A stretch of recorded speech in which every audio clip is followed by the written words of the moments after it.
Picture Paris, summer of 1911. The Louvre Museum is humming with visitors, but it's nothing like the crowds we see today. The halls are long, the rooms are quiet, and the guards patrol with a slow, deliberate pace. Among the many faces is a man named Vincenzo Peruggia. He's short, strong, and from Italy. He once worked for a company that helped the Louvre, so he knows this building intimately. He knows its rhythms, its secrets, and the way its workers move. Dressed in a simple white worker's smock, he blends in perfectly. People rarely notice the small, quiet men who work behind the scenes. Vincenzo loved Italy. He carried a belief, whether right or wrong, that many great works of Italian art had been unfairly taken during past wars. This thought sparked a little anger in him, but also a deep sense of national pride. He was a quiet man, someone who thought a lot but said very little, which made him difficult to read. On one particular August morning in 1911, Vincenzo woke up early, his mind fixed on a painting he had seen countless times, a small portrait by Leonardo da Vinci. People admired it, but for Vincenzo it was more than just art. It was a symbol, a piece of Italy that he felt did not belong in France. He told himself that he would bring it home. He framed it in his mind as a patriotic act, a noble mission. Inside the museum he became a shadow, observing everything. He watched the guards' routes, learned when doors opened and closed, and identified the quietest moments in each room. He kept his plan to himself, holding it like a hot coal in his chest, a dangerous and thrilling secret. Later, those who knew him would say he was also tempted by the idea of money. His letters home contained strange, veiled words. To this day, historians debate his true motivation. Was he driven purely by patriotism? Or was he also dreaming of a huge payout when he eventually tried to sell the painting? The truth, as is often the case, is probably a mix of both, a dual motive that follows him throughout this incredible story.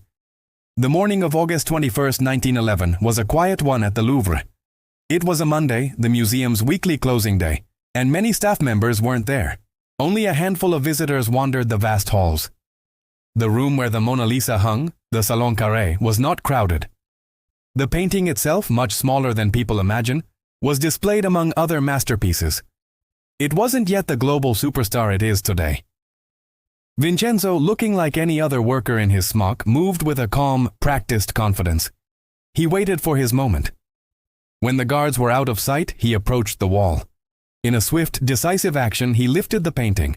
He quickly removed the heavy wooden frame and protective glass case, wrapping the small poplar wood panel to conceal it. Then, he simply walked out. He didn't run.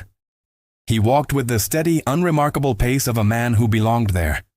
And just like that, the Mona Lisa was gone. Incredibly, the Louvre staff didn't notice a thing. It wasn't until the next day that a guard, making his rounds, saw the empty space on the wall where the portrait should have been. The news spread like wildfire. At first there was disbelief, then panic. Leonardo da Vinci's masterpiece had vanished into thin air. The police were called in, reporters swarmed the museum, and the Louvre was forced to close the Salon Carré. A single question echoed around the world. Who could possibly steal such an important work of art?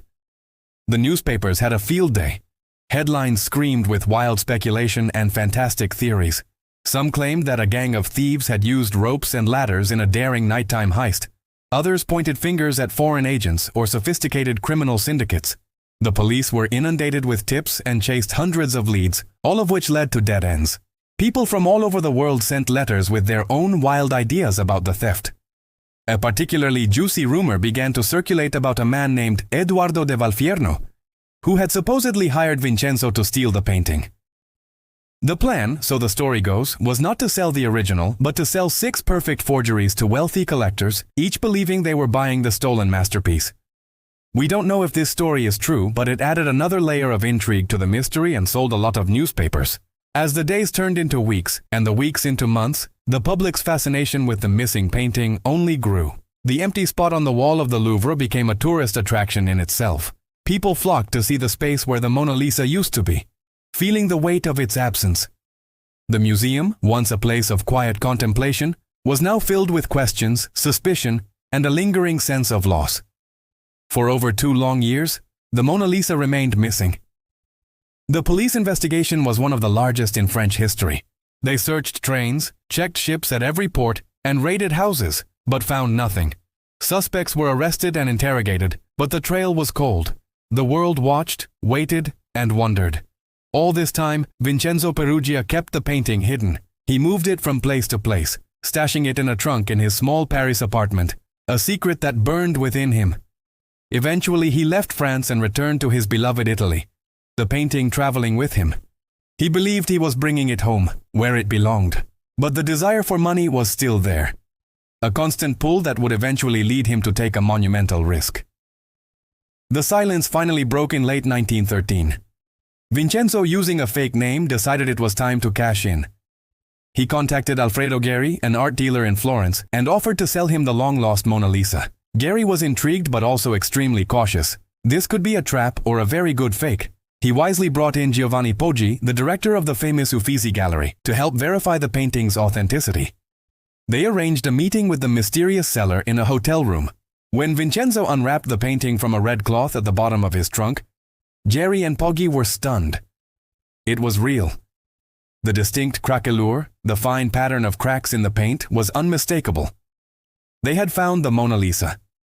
Playing it cool, they told Vincenzo they needed to compare it to other Leonardos at the gallery and would be in touch. As soon as Vincenzo left, they called the police. When the authorities finally caught up with Vincenzo Peruggia, he wasn't the mastermind criminal everyone expected. He was a simple man who spoke plainly about his motives. He explained that he had stolen the painting as an act of patriotism to return a piece of Italian heritage that he believed had been stolen by Napoleon centuries earlier, which, by the way, was incorrect. The painting had been brought to France by Leonardo himself, but Vincenzo also admitted he had hoped for a reward for its return. When the news broke in Florence, the city erupted in celebration. Crowds flocked to the Uffizi Gallery, where the painting was briefly displayed, to catch a glimpse of the famous masterpiece. People cheered in the streets. Vincenzo, for a brief moment, was hailed as a national hero. His simple act of theft had transformed the Mona Lisa from a respected work of art into a global icon, a true legend. Vincenzo was tried in an Italian court. The judges listened to his story, a mix of heartfelt patriotism and a clumsy attempt at financial gain. Perhaps swayed by the public's patriotic fervor, they gave him a lenient sentence. He spent about a year in jail. To this day, people argue about his legacy. Was he a patriot or just a common thief? In the end, it doesn't really matter. What matters is that the painting was safe. In early 1914, the Mona Lisa made her triumphant return to the Louvre. The fanfare was immense. Huge crowds lined up for hours just to see her. The story of her theft and recovery had made her more famous than ever before. Her face was copied and reproduced by artists, advertisers, and cartoonists around the globe. The small, quiet portrait had become a universal symbol of art, mystery, and beauty. After the theft, the Louvre implemented new state-of-the-art security measures to protect its priceless treasure. The Mona Lisa would never be left so vulnerable again. Her fame only continued to grow, drawing millions of tourists from every corner of the world to gaze at her enigmatic smile behind protective, bulletproof glass. This story isn't just about a stolen painting. It's about how small choices can lead to massive events. It's about Vincenzo Peruggia, a man whose mix of pride, anger, and hope accidentally created a global phenomenon. It's about the public and the press, whose fascination and endless stories helped build the legend. And it's about how a museum learned a hard lesson, forever changing how we protect and value our shared cultural heritage. The quiet years for the Mona Lisa were over. She was now, and forever will be, watched over by the entire world. Thanks so much for watching. If you enjoyed this dive into art history, don't forget to like this video and hit that subscribe button for more stories like this one. We'll see you in the next video.